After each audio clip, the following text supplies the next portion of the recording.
రవి గారు, దళపతి విజయ్ తను ఆఖరి చిత్రంగా ప్రచారం చేసుకుంటున్న జననాయకన్ సినిమా లీక్ అవడం మీద చాలా ఆందోళన వెలిబుచ్చుతున్నారు సినీ వర్గాలు మొత్తం కూడా. గతంలో మనం తెలుగులో చూసినట్టయితే అత్తారింటికి దారేది సినిమా ఇలాగే ఫస్ట్ హాఫ్ అంతా లీక్ అవ్వడం, అప్పటికప్పుడే దాన్ని రిలీజ్ చేయడం మనం తెలుగులో చూసాం. ఇప్పుడు జననాయకన్ సినిమాకి ఇలా జరిగింది.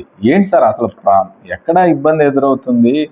ఏం జరుగుతుంది అంటారు? ఇబ్బంది టెక్నాలజీ ఒకటి, రెండవది కొంతమంది మోసపోవడం, అమ్ముకోవడము, అమ్ముడుపోవటం, ఇట్లాంటి కారణాలు ఉన్నాయి. కానీ తమిళనాడులో జననాయకన్ అనే దానికి అంతకంటే మించిన రాజకీయ కారణాలు కూడా ఇక్కడ కనిపిస్తున్నాయి.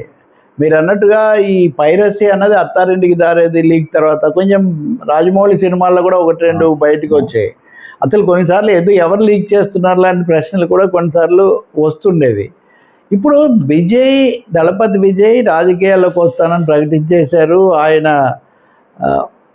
ఎటుంటారు, బీజేపీతో ఉంటారా, డిఎంకేతో ఉంటారా, ఇవన్నీ చాలా నడిచాయి చర్చలు. ఇది కొన్నిసార్లు బీజేపీ వాళ్ళతో మాట్లాడినప్పటికీ నేను ఒంటరిగా పోటీ చేస్తాను, బీజేపీతో వెళ్ళను అని ఆయన చెప్పేశారు. ఆయన సినిమాకు ఆయన డేట్ ప్రకటించుకున్నాడు మీరు అన్నట్టు.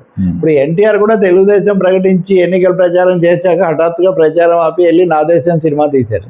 అది ఎన్నికల్లో కూడా ఉపయోగపడింది ఆయన ఉద్దేశం.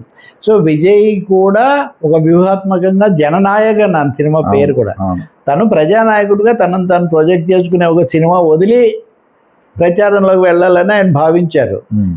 కానీ ఎప్పుడైతే తమతో రావడం లేదు అని కేంద్రంలో ఉన్న ప్రభుత్వానికి అర్థమైందో సెన్సార్ బోర్డు రకరకాల అభ్యంతరాలతో ఆలస్యం చేయడం మొదలుపెట్టింది. సెన్సార్ బోర్డు విపరీతంగా ఆలస్యం చేస్తుంది, దీనివల్ల మా రిలీజ్ ప్లాన్ దెబ్బతింటుందని ఆయన కోర్టుకు వెళ్ళారు.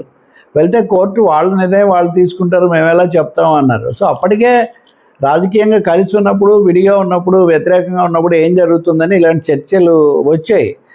ఎన్టీఆర్ కూడా వీరబ్రహ్మేంద్ర స్వామి సినిమా విడుదల చేసుకోవాలనుకుంటే ఇలాంటి అభ్యంతరాలు గతంలో కూడా అన్ని రాష్ట్రాల్లో వివిధ భాషల్లో వ్యతిరేకత, కేంద్రంలో ఉన్నవాడు వ్యతిరేకంగా ఉంటే అడ్డుకోవటం ఇట్లాంటివి జరిగేవి. ఇప్పుడు విజయ్ ఉదాహరణ మరొకసారి ముందుకు వస్తుంది. దీన్ని ఎలా చూడాలి, రేపొద్దున ఆ సినిమా ప్రభావం ఏంటి? లేదు, కొంతమంది అంటారు కదా లీక్ అవ్వడం వల్ల కూడా కొంచెం ఆకర్షణ పెరుగుతుంది, బాగా ఉంటే. విజయ్ సినిమాలు ఒకటి మనం గుర్తు చేసుకోవచ్చు, ముందు వచ్చే హైప్ చాలా ఎక్కువగా ఉంటుంది. అసలు కొన్ని అయితే సినిమాలు ఆ హైప్ను వాటికి వచ్చిన తర్వాత వసూళ్ళు ఏం ఉండేవి కూడా కాదు.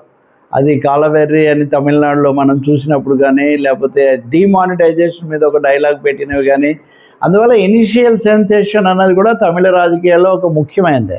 ఇప్పుడు ఏం జరిగింది అనేది ఒకటైతే, రాజకీయ నాయకులు, సినిమా నటులు ఒకటైపోతే ఉండే పర్యవసానాలు ఎలా ఉంటాయి అన్నది మనకు విజయ్ ఈ జననాయకన్ సినిమా ద్వారా, తెరనాయకన్, జననాయకన్ ఈ ఇద్దరు ఒకటే అయితే ఆ పర్యవసానాలన్నీ ఎదుర్కోక తప్పదని మనకు దీన్ని బట్టి తెలుస్తుంది.